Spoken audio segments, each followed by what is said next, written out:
Sveiki gyvi! Būtent sveiki, nes šiandien besidžiaugdami švariais plaučiais žmonės pasaulyje mini nerūkymo dieną. Tačiau mes pasidžiaugę gražią iniciatyvą jūsų neversime mesti rūkyti. Tačiau kaip ir kiekvieną šeštadienį galime pasiūlyti gausybę studentiškų ir akademinio pasaulio naujienų, o jų šiandien bus labai daug. Šiandien laidoje matysite akimirkas iš paskaitų ciklo Aš, alus ir dėstytojas. Galėsite kiek kitų kampų pažvelgti į profesionalų dviračių sportą ir apsilankyti netradicinių muziejumi virtusioje humanitarų dienoje. Taip pat kolegos lankysis didžiulėse ergoterapeutų ir socialinio darbo katedros konferencijose. Klaipėdos universiteto socialinio darbo katedra šventė 20 metų jubiliejų. Šią progą katedros darbuotojai kvietė visą akademinę bendruomenę, katedros absolventus ir visus smalsuolius į konferenciją bei prisiminimų vakarą. Renginiuose lankėmės ir mes. Ketvirtadienio rytą Klaipėdos universiteto socialinio darbo katedra į tarptautinę mokslinę konferenciją sukvietė ne tik universiteto bendruomenę, bet ir socialinės paslaugas teikiančių institucijų vadovus. Renginio metu buvo galima įsigyti socialinės rizikos asmenų pagamintų rankdarbių, paskanauti pyrago. Mes jau nuo įkūrimo skaičiuojam 20 metus ir tiesiog norėjom sukviesti mūsų visus buvusius dėstytojus, esamus dėstytojus, praktikos įstaigų kolegas ir studentus kartu pasidžiaugti, paminėti šitą šventę ir padėkoti tuo pačiu visiems buvusiem, dirbusiem, dabar kolegoms, su kuriais bendradarbiaujam, kartu pabūti ir pasišnekėti. Konferencijos metu buvo kalbama apie socialinio dialogo reikšmę socialinio darbo profesionalizacijai. Jeigu žiūrėti per praktinę prizmę, studentams palinkėjimas būtų iš tikrųjų patiem labai būti aktyviem. Nes socialinis dialogas vystosi be abejo ateinančių žmonių ir vėlgi nuo dėstytojų iniciatyvos pasiūlyti studentam, bet studentas po to jau rinkdamasis, ką jam iš tikrųjų daryti, galėtų, mano manymu, galėtų ir net gal ir turėtų tiesiog bendrauti aktyviau su pačiom įstaigom. O įstaigų mieste yra ne viena, kurios teikia socialinės paslaugas. Tai šioje vietoje socialinio dialogo sukūrimas jau artimesnio. Jau galima sakyti per komunikaciją, per bendravimą, tik tai pereinant į tokį artimesnį santykį. Ir tada žinios ateina iš įstaigos ir iš universiteto.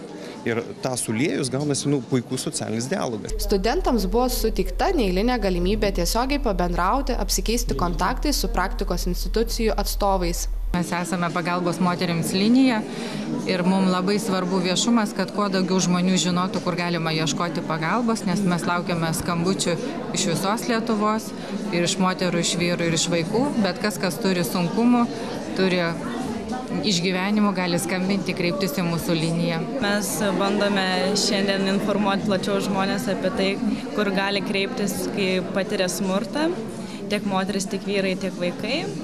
Ir būtent mes teikiame psichologinės, socialinės ir teisinės pagalbas. Socialinio darbo institucijos bendradarbiaudamos universitetais suteikia galimybę studentams atlikti praktiką, įgyti patirties ir supratimą apie institucijų darbo specifiką. Mes gauname studentus, profesionalius darbuotojus, kurie gali ateiti dirbti su mūsų socialinės rizikos asmenimis, kurie gebėtų ir galėtų dirbti tokį darbą ir turėtų tą supratimą. Konferenciją vainikavo socialinio darbuotojų diskusijų klubo surengtas prisiminimų vakaras, kuriuo metu vyko diskusija prie žvakių šviesos. Dalinamasi bus prisiminimais, kurie iš tikrųjų gyveno visus tos 20 metų. Yra tie tokie mohikanai, žmonės kaip pirma nakvynės namų direktorė ir man šiandien ponia Irena Šmaižienė ir man net atnešė šiandien nuotrauką 20 metų senumo, kur mes su nakvynės namų gyventojais, studentais, taip kaip čia šiandien prie žvakių sėdim ant grindų. Mes tada vaikščiodavom po namus vaiduoklius su studentais savanoriais, kalbėdavom su žmonėmis ir taip toliau. Tai reiškia, yra žmonės iš viso to laikotarpio. Mūsų socialiniai partneriai iš kitų universitetų, su kuriais mes dalyvavom ne vienam projekte. Tiesiog mūsų visus daugelį čia sieja ta istorija. Šią savaitę visai netikėtai atsidūrėme vienoje labai jau netradicinėje paskaitoje. Joje studentams dėstė studentas. Pasirodo, čia Klaipėdos universiteto studentas Ramūnas Navardauskas dalinosi įspūdžiais iš Tour de France varžybų. Tokių įspūdžių bei pasakojimo apie varžybas iš pirmų lūpų nepraleidome ir mes.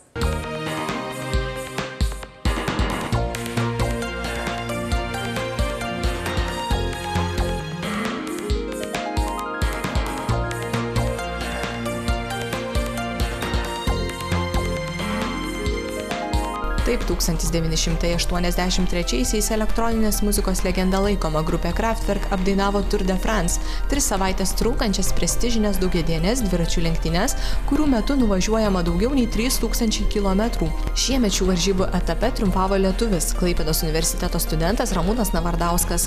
Sportininkas universitete ne tik remta mokslus, bet ir radęs laisvo laiko bendrauja su studentais. Jo teigimu, dviračių sporte svarbi taktika ir darbas komandoje. Vis tiek profesionalus sportas jau yra labai mažas skirtumas nuo vieno dalyvio iki kito ir kuris tą liniją peržengs pirmas, tai priklauso nuo pozicijos, priklauso nuo pasiruošimo, nuo kaip komanda gali kartu sudirbti ir tikrai būna, kad taktiškas kartais laimi, ten tarkim atvažiuoja 5 komandos ir iš tų 5 komandų kiekvienas turi po sprinterį ir reikia tą sprinterį išvežti taip, kad jisai laimėtų. Tai tiesiog, kuri komanda sudirbo taktiškiau, kuri dirbo kartu ilgiau ir kurie žino trasą gal netgi detaliau ir ta komanda ir laimi. Dažnai dviračių varžybų rezultatai paaiškėja tik atidžiai peržiūrėjus finišo kirtimo nuotrauką, juk neretam dviratininkui iki pergalės pritrūksta tik sprindžio ar centimetro, sako Ramūnas Navardauskas. Studentams sportininkas dalino patarimus ir ragino tobulėti, tačiau pripažino, jog šiame sporte paradoksaliai bene sunkiausia yra palaikyti fizinę formą. Sunkiausias turbūt momentas ir yra, kai tu esi varžybose, reikia ne tik būti stipriausiam, bet dar ir išmastyti, kaip apgauti tą savo varžovą ir jį išvarginti labiau negu tu ir pačioj pabaigoje pravažiuoti tą liniją pirmam, nes juk tas ir skaičiuojasi. Susitikimo metu Ramūnas Navardauskas sulaukė gausybės studentų klausimų, nuo treniravimosi subtilybių iki valgymo įpročių ar gyvenimo būdo. Sportininkas ne tik atsakė į klausimus, bet ir rodė filmuotus vaizdus iš paskutinių Tour de France varžybų. Visai neseniai lankėme kapus ir pažymėjome lapkričio 1-ąją. Vilniaus universiteto Kauno humanitarinio fakulteto studentai kvietė kauniečius prisijungti prie gražios akcijos ir Laisvės alėją paversti sielų upe. Kaip jiems sekėsi, kolegų reportaže.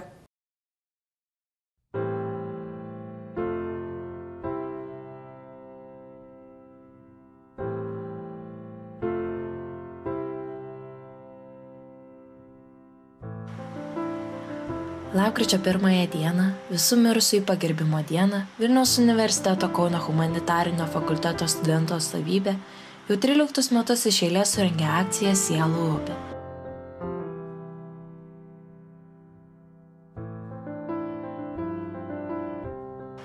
Šios akcijos dėka žmonės, kurie neturi galimybės nuvykti ant savo artimųjų kapų, gali žvakutę uždegti tiesiog Sielų upėje. Akcija kiekvienais metais vis didėja.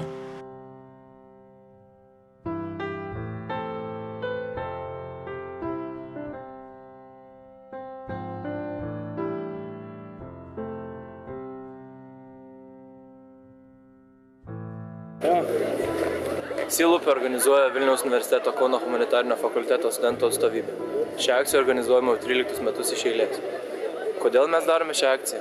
Todėl, kad parodyti, jog Lietuvoje yra švenčiama ne tik iš vakarų atėjusios naujoviškos tradicijos, o taip pačiai, kad mes turime ir savo senus gražius papročius.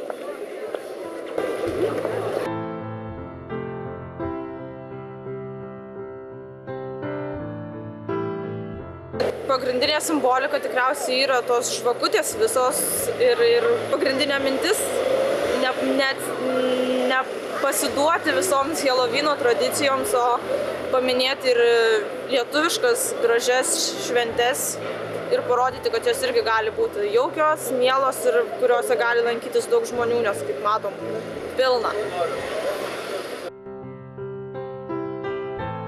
Pradžia buvo visai nedidelė, nuo fakulteto dekanato iki kultūros katedros.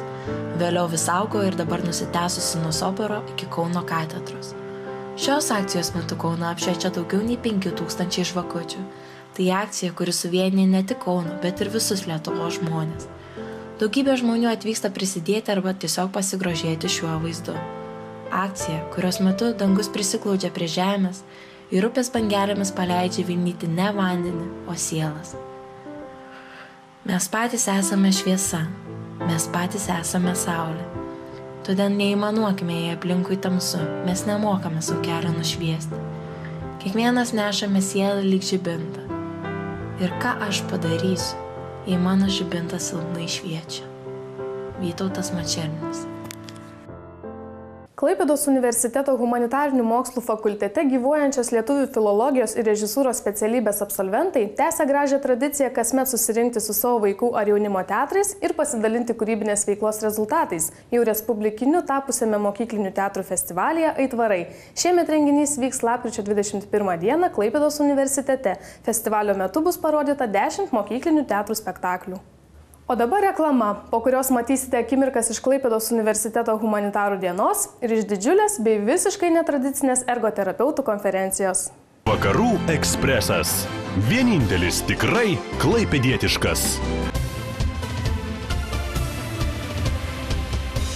Sveiki sugrįžę. Tęsime laidą. Vytauto didžiojo universiteto studentai rutina virtusias paskaitas vis paįvairina neformalaus pobūdžio pasisėdėjimais su savo dėstytojais bei žymiais visuomenės veikėjais netradicinių paskaitų ciklo Aš, alus ir dėstytojas metu. Kviečiu pažiūrėti trumpą VDU studentų atstovybės paruoštą reportažą. Kartais aš tikiu, kad aš esu kalėdų senelis. Antradienio vakarais Vytauto didžiojo universiteto studentai renkasi į neformalaus pobūdžio paskaitas Aš, alus ir dėstytojas, kurių metu turi galimybę padiskutuoti aktualiomis temomis bei atsipalaiduoti gurkšnodami alų. Šį kartą savo mintimis su studentais dalinosi žymus aktorius ir režisierius Andrius Žiurauskas. Ką manote apie šiuolaikinę studentiją? Šiuolaikinė studentija, jinai labai, vadinkim, turi skirtingus segmentus. Studentus, kuriems viskas įdomu, ir studentus, kuriems viskas neįdomu. Yra ir tokių. Tai man visą laiką norisi kalbėti ir tos žmonės, kuriems viskas įdomu, tai aš tai džiaugiuosi, jie yra žingeidus, jie yra darbštus, jie daro daugybę darbų, viskas spėja, viskuo domisi ir mokyti spėja. Tai tie yra žavūs, stebuklingi ir tai yra Lietuvos ateitis. Savaitgalį Palangoje vyko mokslinė praktinė konferencija Kūrybiniai metodai ergoterapijoje. Jos metu vyko ir pažintiniai praktiniai muzikos, dramos bei poetikos seminarai. Kuo šie menai naudingi praktiškai ir kaip atrodė konferencija, domėjosi mūsų reporterė Sandra.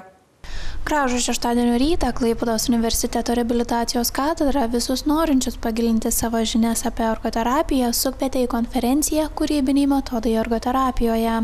6. kartą organizuojama konferencija simboliškai vyko vaikų reabilitacijos sanatorijoje Palangos Gintaras. Klaipėdos universiteto reabilitacijos katedros dėstytoja lektorė Salomėja Burneikaitė tikino, kad šiemet konferencija gavo ne tik naujovių, bet ir konkretesnį savo veidą. Ir iki šiol vykdavo konferencijos Kūrybiniai metodai reabilitacijoje, o ši pirmoji yra Kūrybiniai metodai ergoterapijoje. Todėl, kad įgavo tą konferenciją ir populiarumą, ir savo vietą, ir savo veidą, ir dabar norisi tikslinti tą adresatą, grupę, kurie aktyviai naudoja tos kūrybinius metodus. Dar vienas dalykas yra svarbus, kodėl kūrybiniai metodai. Nes labai toli žmonija nuėjo į visokias technologijas, į visokias priemonės, skaitmeniniai, kompiuteriniai dalykai. Ir pats inovatyviškiausias dalykas yra dabar bendravimas, kūrybiškumas. Šitai matosi ir versle, ir moksle, ir jau apie kūrybą mes nekalbam, nes jinai pati turi stuburą ir be abejo, ir į sveikatos sritį tie dalykai ateina. Todėl, kad mūsų paradigmoje yra holistinis požiūris į žmogų, todėl pakviesti, pakelti, suteikti jam motyvacijos naujam gyvenimo etapui galima tik tai pajungus kūrybinės galės savo profesijos. Kad kiekvienas ergoterapeutas, kiekvienas reabilitacijos srity dirbantis žmogus, kiekvienas su žmogumi bendraujantis žmogus tą kūrybiškumą išnaudotų. Konferencijoje dalyvavęs Domantas su savo mama yra vienas iš geriausių pavyzdžių, rodančių tradicinės ir kūrybinės ergoterapijos kooperacijos naudą. Sunkiai sergantis Domantas su šypsena pasakoja apie ergoterapijoje taikomus kūrybinius metodus ir jų jam teikiamą naudą. Lėlių sesuras. Kai dalyvavau Karakumos lėlių tose festivalio komisijoje, žiūrėjau daug teatrų. Visokie ten ir šešėlių, ir kaip žmonės vaidino, ir taip kitokie. Sužinojau daug įdomių dalykų, susidraugau ten dar su keliais draugais. Jūs jam prašėte manęs prisistatyti, elektroninių laiškų prisimenu. Ir bendrauji dabar toliau, ar ne? Taip, draugauju. Inga Milašiūtė jau 6 metus dirba ergoterapeute, tačiau taikyti kūrybinius metodus ergoterapijoje pradėjo neseniai. Taikant kūrybinius metodus, kai aš dirbu su vaikais, vaikai labiau atsipalaiduoja, jie labiau nori ateiti į procedūrą, būna linksmesni. Labiau išreiškia savo emocijas, daugiau nori iš tiesų ir užsiimti, pamiršta savo negalę. Konferencijoje pirmą sykį dalyvavus ir pranešimą skaičiusi dailės terapijos studijos vadovė, psichologė Dalia Klumbienė tikino, kad kūryba duoda itin didelę reikšmę asmenybės tobulėjimui ir ugdymui. Mano tyrimas parodė, kad būtent pasitikėjimas savimi, būtent dailės terapijos užsiėmimų metu labai didėja. Jeigu vaikai ateina nepasitikintis, drovus, bijantis bendrauti, tai būtent dailės terapijos užsiėmimai labai pakelia tą pasitikėjimą savimi. Konferencijos pabaiga buvo pažymėta praktiniais, pažintiniais muzikos, dailės, poetikos seminarais.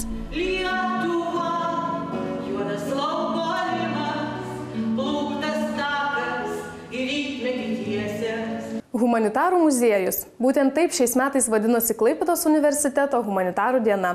Šio muziejaus eksponatais domėjosi Raminta ir Vytautas. Tik šiandien humanitarinių mokslų fakultetas tapo humanitarų muziejumi. Pažadame, kad išvystė tai, ko dar niekada nematėte. Humanitarų dienos metu pirmakursiai pristatė savo pasirodymus universiteto bendruomeniai.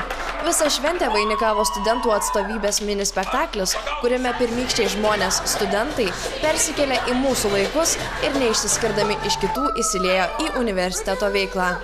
Humanitarinių mokslų fakulteto dekanas, profesorius daktaras Rimantas Balsys teigia, kad universiteto veikla nuolat kinta, kartais sekasi, kartais ne. Tačiau šiemetiniai pirmakursiai dekaną ramina. Galbūt dabar 4 metus bus galima atsikvėpti ir viską palikti jiems. Jeigu pirmas kursas šitokį toną davė ir šitai pakėlė kartelę nuo pirmo renginio, nuo pirmos šventės, aš manau, kad 4 metus mes galime gyventi visai neblogai, visai linksmai, visai smagiai. Ir būtų žinoma gerai, kad šitas toks tonas, toks fonas duotas geras ir tokia kartelė aukštai pakelta jinai nesileistų. Bet deja gyvenimas, esu pastebėjęs, vis tik begyvendamas ant šios žemės ir po šitą kepurę jau kelis dešimtmečius vis tik eina banguotai, vingiuodamas. Visada yra vienas kitas arba būrelis talentingų žmonių, bet kad būtų didžioji dauguma šitaip apdovanoti dievų, tai nėra dažnas reiškinys. Dažniausiai ateina su bangomis. Tai aš dabar su nerimu lauksiu, kad duok Dieve nenuslūgtų tik taip. Pirmakursė Milda teigia, kad tokie renginiai labai naudingi studentams, o veiksmo universitete turi būti kuo daugiau. Tie susirinkimai ir visi repeticijos ir paskaitos, toks absoliutus spaudimas, visur skubėjimas, bet tai gerai, man patiko. Kuo daugiau veiksmo, tuo geriau. Taipogi ką, per visą naktį turėjau darbą nupiešti, tai man patinka. Ir iš tiesų, super, pirmą kartą dalyvaujant. Viena organizatorių, Indrė Čedavičiūtė, labai džiaugiasi studentų įdirbiu. Subtilus humoras pirmakursių pasirodymuose Indrės teigimu neturėjo palikti abejingų. Iš tiesų tai labai džiaugiuosi, kad jisai yra tradicinis metų iš metų organizuojamas ir labai džiaugiuosi, kad mums labai puikiai, sakyčiau, pavyko. Tiesiog pranoko lūkesčius, labai gerai komanda dirbo, labai šiais metais pasiruošę puikiai pirmakursiai. Labai smagus, linksmi, ironiški pasirodymai. Manau, kad ir administracija liko patenkinta, aš pati asmeniškai šiaip labai džiaugiuosi. Organizatoriai tikisi, kad tradicija tapęs renginys kasmet suburs vis didesnį būrį studentų, o pastariesiems niekuomet nepritrūks idėjų. Klaipėdos universitete vyko Platono akademijos atidarymas. Jau labai greitai smalsūs moksleiviai pradės savo studijas ir įgis gausybę žinių, kokių ir kokiais metodais domėjosi Aistė. Platono akademija tai jau 3 metus filosofijos ir kultūrologijos katedros organizuojama iniciatyva suburianti filosofijai neabejingus mokinius ir siūlanti iškeisti mokyklos suolą į studentiškas paskaitas ir užsiėmimus. Akademijoje moksleiviai gauna galimybę susipažinti su juos dominančiamis filosofijos kryptimis, diskutuoti su dėstytojais, bendradarbiaudami su universiteto televizija kurti vaizdo klipus, nagrinėti kino ir medijų kalbą.